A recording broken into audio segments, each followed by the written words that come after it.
city named Nazareth, that there might be fulfilled what was spoken through the prophets. He will be called a Nazarene. Mount 2. 19-23.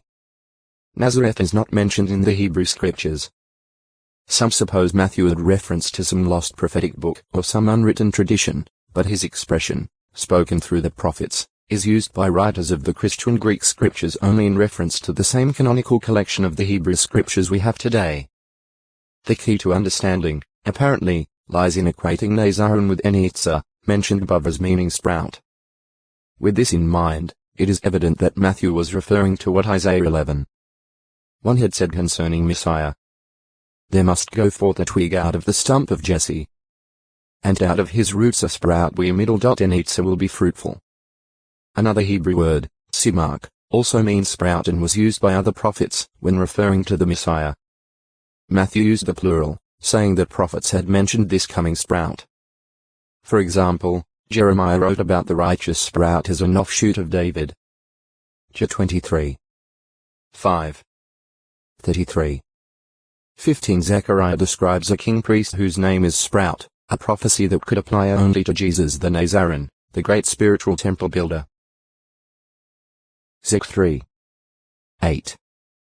6. 12, 13. Nazareth Nazar probably, Sprouton. A city in Lower Galilee where Jesus lived most of his earthly life, along with his half-brothers and half-sisters. Lu 2. 51, 52. Mount 13. 54-56. Both Joseph and Mary were residents of Nazareth when Gabriel announced the approaching birth of Jesus. Lu 1. 26, 27. 2. 4, 39. Later, after their return from Egypt, they took up residence in Nazareth again. Mount 2. 19-23. Lu 2. 39. Location. Most scholars identify Nazareth with An-Nasara Nazaret in Galilee. Pictures, Volume 2, p. 539. If this view is correct, Nazareth was situated in the low mountains just end of the valley of Jezreel and approximately halfway between the east tip of the Sea of Galilee and the Mediterranean coast. It was in a mountain basin with hills rising 120 to 150 meters, 400 to 500 feet above it. The area was well populated, with a number of cities and towns near Nazareth. Also, it is estimated that one could walk from Nazareth to Ptolemais on the Mediterranean coast in 7 hours, to Tiberias on the Sea of Galilee in 5 hours, and to Jerusalem in 3 days. On one occasion people of Nazareth sought to throw Jesus from the brow of the mountain upon which their city had been built. Lu 4. 29. That is not to say that Nazareth was on the very brow or edge, but that it was on a mountain having a brow from which they wanted to hurl Jesus. Some have identified it with a rocky cliff some 12 meters, 40 feet high located of the city. Prominence of Nazareth. It is difficult to say with certainty just how prominent Nazareth was in the 1st century. The most common view of commentators is that Nazareth was then textoi acute miritra longo Nazirat 477 court of the Sanhedrin.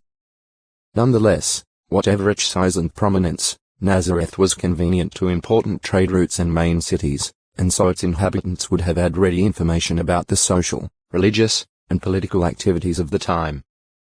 Compare Lu 4. 23. Attitude of the people. As Jesus grew up, he progressed in favor with God and men. Lu 2. 52. He and his half-brothers and half-sisters were known by the people of Nazareth, and it was his custom to attend the local synagogue each week. Mount 13. 55, 56. Lu 4. 16. When he was about 30 years of age, Jesus left Nazareth and was baptized by John. Mr. 1. 9. Lu 3. 23. Some months later, near the start of his Galilean ministry, Jesus returned to Nazareth and in the synagogue read aloud Isaiah 61. 1, 2, applying it to himself. The people manifested a lack of faith and attempted to kill him, but he went through the midst of them and continued on his way, taking up residence in Capernaum. Lu 4. 16-30. Mount 4. 13. Over a year later, Christ again visited Nazareth. Mount 13. 54-58. Mr. 6. 1-6. Though some have thought this to be the same occasion as in Luke 4. 16-30, the order of events in Matthew, Mark, and Luke indicates otherwise, as does the fact that Jesus' activities and the results were somewhat different. His fame may have grown by this time so that a somewhat more hospitable reception was granted him. Though many stumbled over the fact that he was a local man, there is no mention of the people's trying to kill him this time.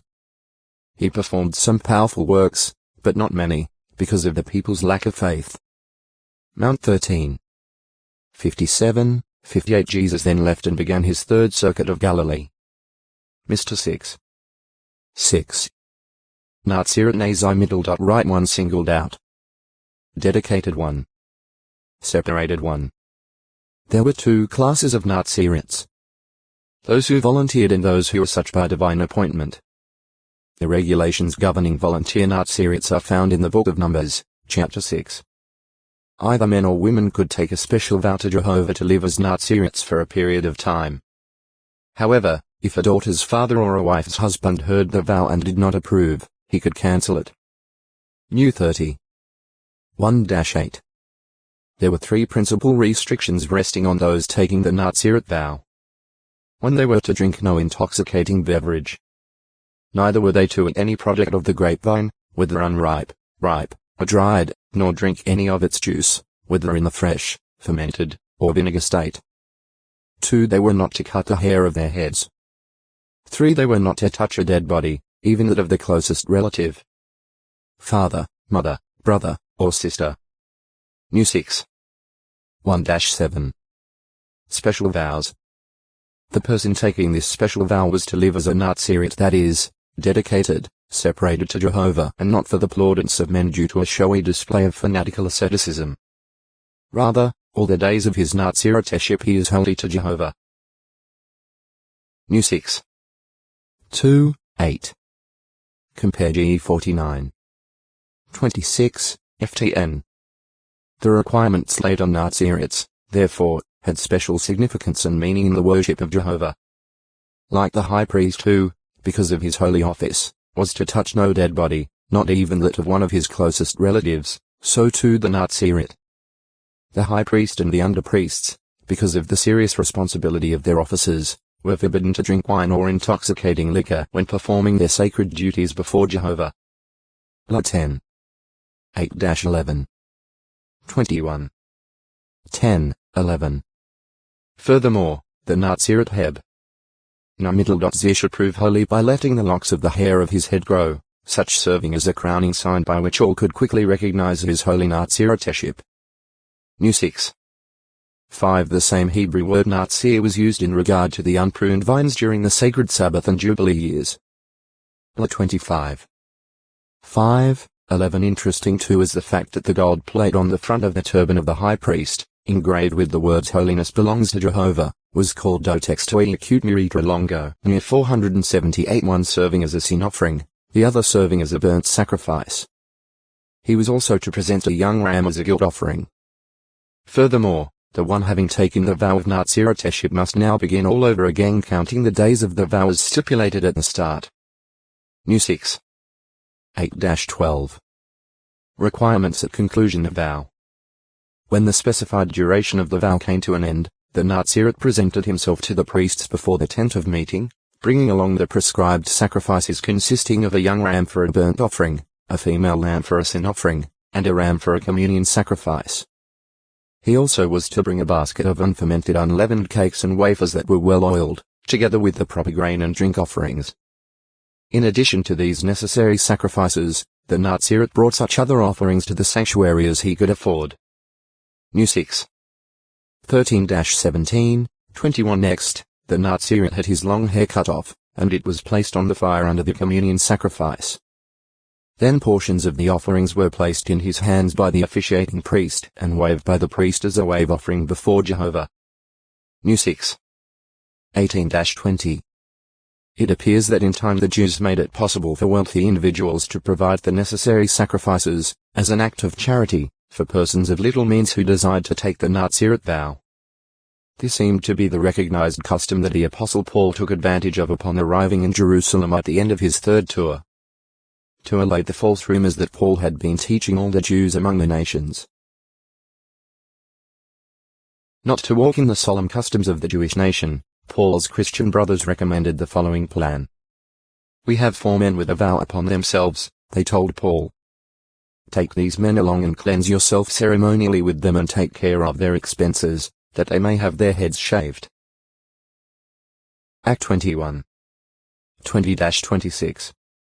As to the length of time that one might be a Nazirite, this was optional with the one making the vow. Jewish tradition, not the Bible, said it could not be less than 30 days, for it was thought that anything less than that degraded the solemnity of the vow, making it commonplace. Lifetime Nazirites. In the case of those appointed as Nazirites by Jehovah for life, being singled out by him for special service, they took no vows and were not bound by a limited period of time, the days of which were recalculated from the beginning if the vow was broken before being completed. For these reasons Jehovah's commandments for them differed somewhat from his requirements for voluntary Nazirites. Samson was such a God-appointed lifetime Nazirite, having been divinely appointed to be such before his conception. Even with his mother it was not a discretionary matter. Because her son would be a Nazirite, she was commanded by the angel to observe special regulations. Not to drink wine or intoxicating liquor or to eat anything unclean during her pregnancy. JG 13. 2-14. 16. 17. Regarding Samson, the regulation was that no razor should come upon his head. JG 13. 5. However, no prohibition was placed on his touching dead bodies. Hence, Samson's killing a lion, or his slaying 30 Philistines and then stripping the corpses of their garments, did not profane his Naziriteship. On still another occasion, with God's approval,